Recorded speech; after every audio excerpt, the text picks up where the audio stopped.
Bonjour à tous et bienvenue pour cette nouvelle vidéo livresque aujourd'hui où j'ai lu un livre qui change un petit peu de ce que je lis d'habitude. Moi ça faisait longtemps que j'en avais pas lu dans ce genre-là. J'avais lu Le Passeur de Laurie. Je pense que c'est un petit peu tout vraiment dans cet esprit en fait où on crée un monde parfait, qui n'est pas en fait, on est plus sur des contraires d'utopie, mais on veut faire croire que c'est une sorte d'utopie et que les gens en fait vont forcément se révolter pour aller contre en fait ce système. Donc j'aime bien ces romans en fait qui essaient de créer une société parfaite en allant au bout en fait, d'une idée qui au base pourrait sembler peut-être logique pour ce monde, et en fait on se rend compte que faire une sorte d'égalité sur certains points, pousser au maximum, forcément c'est dérangeant et c'est malaisant. Il s'agit de Parfait, donc du coup un livre d'anticipation, de Juliette Chaumazé aux éditions Ella Édition. Donc Ella Édition, je rappelle, est un éditeur de Nantes. J'avais eu la chance de rencontrer l'autrice, donc maintenant il y a quelques années, il y a déjà 3 ans, au Printemps du Livre de Montaigu, qui m'avait fait une petite dédicace. Et ça faisait vraiment que c'était dans ma palle, et je me suis enfin décidé à me plonger dans ce livre. Et je n'ai pas été déçu parce que ça a été vraiment une jolie découverte. En tout cas, j'ai beaucoup aimé l'univers qu'a créé l'autrice. J'ai beaucoup aimé le début du roman. C'est vraiment le début du roman, je trouve que c'est vraiment une merveille. Parce que vraiment, elle a réfléchi sa société vraiment de A à Z. Et ça, j'ai vraiment trouvé super, super intéressant. On est sur une société en fait à paliers, avec forcément des riches et des pauvres, mais des pauvres qui sont appelés les autres. On les a complètement déshumanisés, c'est comme s'ils n'existaient plus. Et eux vivent en sous-sol ou en esclaves. Donc soit ça va être des miliciens, mais en fait on ne verra même pas leur visage, les miliciens auront des casques qui vont assurer la sécurité. Et on va avoir toute une côté aussi de femmes qui vont être soit des sortes de prostituées, en fait, qui vont se prostituer pour donner du plaisir aux riches. On a aussi toute la partie en fait, des femmes qui sont mises dans des sortes de salles qui sont juste là en fait, pour enfanter. Donc on estime que ces femmes en fait, voilà, font un bébé, après elles sont mises en période de repos, et elles vont retourner faire un bébé, etc. Voilà, leur rôle est juste de donner des naissances, elles n'envoient jamais leur enfant, elles n'ont jamais de contact avec eux, voilà. Et une fois que l'enfant est né et que la femme en fait a fait son nombre d'enfants possibles, voilà, forcément, en partant du principe que les femmes sont 9 mois pour accoucher, le temps de repos, etc. Voilà, elles vont pouvoir faire une dizaine de naissances dans leur vie. Donc une fois que ça c'est fini, elles sont détruites. Parce que voilà, c'est une société où on dit qu'on n'a plus besoin de vous, on vous détruit. Même chez les riches, une fois que les vieux ne portent plus l'activité à la société, ils sont détruits. Donc ça, j'ai déjà trouvé ça super intéressant. Et on a après toute la côté en fait, du parfait, parce qu'en fait, toutes les naissances sont gérées vraiment au niveau génétique, pour associer en fait, les gènes les plus intéressants, pour vraiment avoir que des enfants parfaits. Et on le voit jusqu'au bout, si au bout de la naissance, on se rend compte que l'enfant a une malformation, un défaut, on le détruit et automatiquement, pour vraiment garder le meilleur du meilleur. Et le truc va encore plus loin, c'est que les enfants, donc des familles riches, qui ont donc on a ils sont catégorisés en deux catégories, les gens qui ont le droit de vivre normalement, on va dire, de pouvoir acheter, de pouvoir éduquer. On a donc les élites qui sont vraiment le sommet et qui peuvent en fait avoir que les meilleurs métiers, les métiers les plus importants, de directeur, de responsable, etc. Donc, et eux, on leur donne la particularité en fait qu'ils ont le droit de se marier et d'avoir un enfant. Et on va avoir une partie en dessous, les méritants, qui eux font des fonctions un petit peu en dessous, et qui, par certains exploits, pourraient arriver à passer élite, ou s'ils arrivent à se marier avec un élite, pour passer du coup à la catégorie au-dessus et devenir un élite. Et en fait, dans ce principe d'adoption des élites d'enfants, parce qu'en fait, dans cette société qu'a créée Juliette Chaumazé, on n'a pas le droit d'enfanter des enfants naturellement, il faut adopter. Et donc, au moment du mariage, on a droit à un enfant, donc on remplit un questionnaire sur quels critères on veut qu'il y ait ces enfants, ou pas. On peut choisir d'avoir un enfant au hasard, mais on peut définir certains critères. Et on reçoit un enfant, et on a une période d'essai, et s'il nous convient, on le garde, s'il ne nous convient pas, on peut l'échanger contre un autre, on a droit à 3 échanges. Donc en fait, l'enfant est devenu une sorte de produit qu'on teste et qu'on va renvoyer.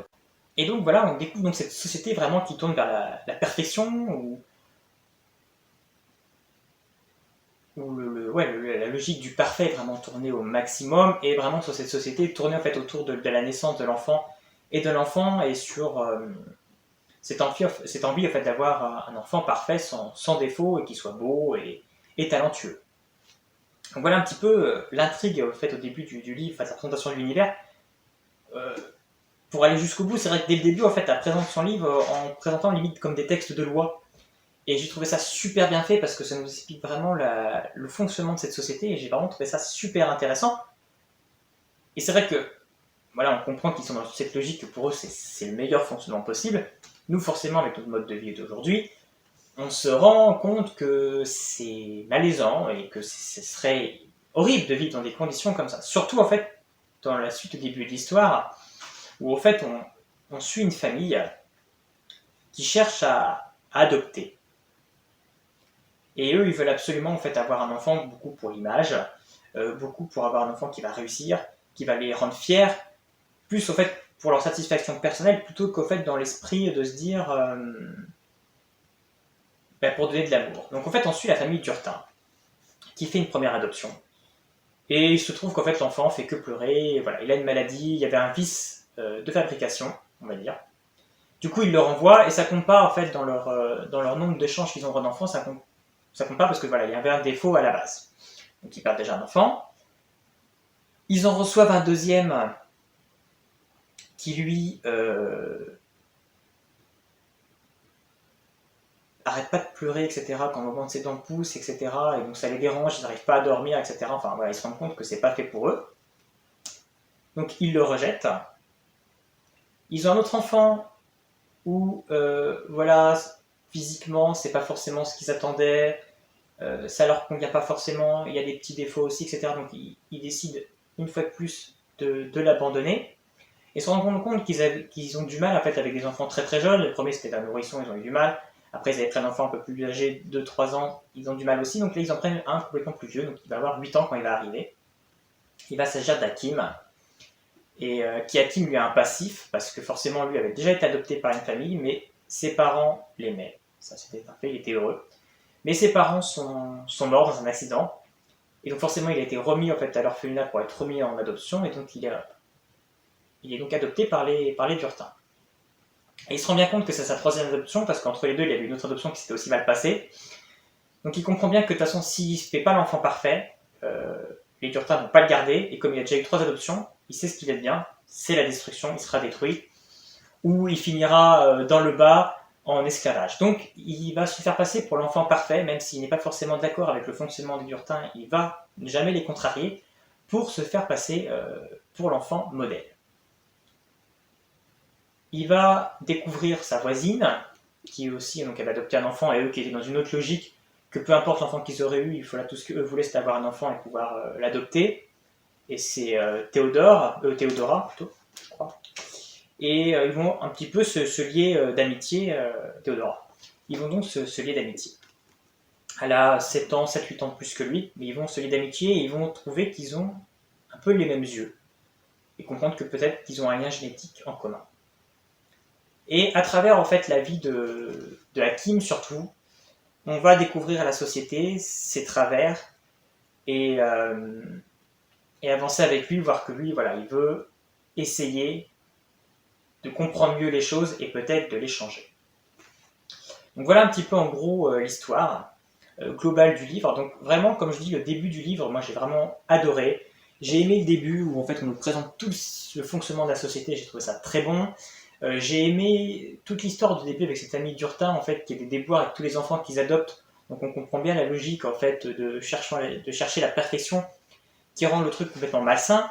Donc j'ai trouvé ça intéressant et en fait j'ai trouvé ça intéressant qu'en fait chaque enfant qu'ils ont eu, on va les retrouver après dans le roman et voir ce qu'ils sont devenus et ils se rendent compte que finalement ils se sont jugés sur certains a priori sur l'enfant et finalement peut-être que s'ils avaient gardé carrément le premier qu'ils avaient eu, ils auraient été plutôt aussi heureux qu'en faisant tous ces choix qu'ils ont fait en cherchant la perfection parce que finalement certains enfants qu'ils avaient gardés auraient été plus l'enfant qu'ils auraient voulu contrairement à Hakim qui va faire des choix qui n'est pas forcément ceux qui leur aimaient qu'ils fassent. Donc toute cette partie-là, moi j'ai vraiment aimé. Après, là où j'ai moins aimé un petit peu, c'est en fait c'était le choix qu'a pris scénaristiquement en fait l'autrice, c'est de partir sur une révolte complètement globale en fait sur des mois et des mois et sur une limite sur des années, sur une révolte entière du pays pour complètement renverser le gouvernement et le système mené par Hakim avec les différents contacts qui va se lier. Et en fait, je m'attendais plus à quelque chose peut-être un peu plus restreint, un petit peu plus sur Hakim, un peu comme il y avait dans le Passeur en fait, plus sur lui-même individuellement, comment il va réussir à s'en sortir de cette société et la quitter. Moi, je voyais plus sur un aspect peut-être comme ça, beaucoup plus renfermé sur une période plus courte. Et c'est vrai que, en partant sur quelque chose de plus long comme ça, j'ai trouvé qu'avec quelques longueurs et qu'on décrochait un petit peu du récit. Néanmoins, on arrive toujours à re-rentrer dans le récit parce qu'il y a toujours cet attrait qu'on a pour les personnages, avec, comme je dis, les différents personnages qu'il pouvait y avoir, qu'a eu les Durtins. Même si là aussi, j'aurais aimé qu'on les voit plus. Surtout le Cédric, le milicien, j'aurais aimé qu'on voit un petit peu plus, qu'on ait plus de passages avec lui. La relation entre Théodora et Hakim est vraiment très intéressante, et c'est vraiment aussi le noyau, le cœur de ce roman qui nous donne des passages vraiment dramatiques et beaucoup plus d'ampleur en fait sur le fonctionnement de cette société et sur tout le dénouement en fait de ce roman, parce que la fin est vraiment très très bien, ça, il n'y a pas de souci, le roman, il y a une fin vraiment très très intéressante et vraiment très bien construite. Mais c'est vrai que c'est peut-être resté trop centré en fait sur Hakim, mais quelque part sur cette catégorie d'élite qui vont enclencher en fait cette révolution, néanmoins aidée par les gens du sous-terre, mais je trouve d'une manière un peu pas assez vue en fait. J'aurais aimé qu'on découvre un peu plus en fait la vie dans le sous-sol. Et je trouve que c'est un côté qui n'a pas été assez mis en avant en fait sur ce roman. Et j'ai trouvé ça dommage parce que finalement c'est ça qu'ils veulent critiquer, en fait c'est tout cet esclavage qui est fait.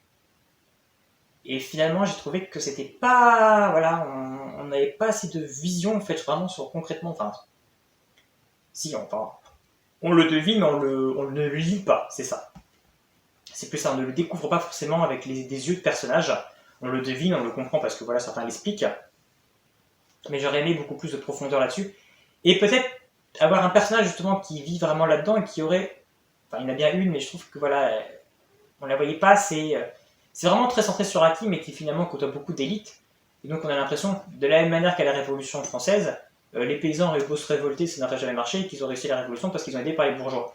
Et c'est ce que j'ai retrouvé là-dedans, et j'ai trouvé ça un petit peu dommage parce que c'était pas forcément le message que j'aurais voulu que ça véhicule entièrement dans ce roman. Néanmoins, le début donc est excellent, je l'ai dit. On a une prise de direction du livre. Pourquoi pas, c'est pas celle que j'aurais préférée, mais pourquoi pas, parce que c'est quand même bien amené, c'est bien construit. Et la fin est vraiment très intéressante, et donc finit sur le livre sur une bonne touche, et on sort vraiment plaisant. Il y a 2-3 petites touches dans le bouquin que j'ai pas forcément trouvé cohérent, qui aussi m'ont un petit peu dérangé. Ils font une allusion à un film Spider-Man, avec pour la phrase « grand pouvoir, grande responsabilité », que genre le héros a vu le film. On est dans un monde où en fait ils ne savent pas ce que c'est qu'un bébé. Ils adoptent des enfants, les bébés ont déjà au moins 6 mois. Donc ils n'ont jamais vu un bébé, ils ne savent pas ce que c'est. Et on pourrait imaginer qu'en fait dans une société comme ça, parfaite où on contrôle la société, surtout au niveau des naissances et des enfants, qui pourraient voir des vieux films de l'ancienne époque, où du coup ils verraient peut-être des bébés et ils verraient un autre mode de fonctionnement. J'ai trouvé ça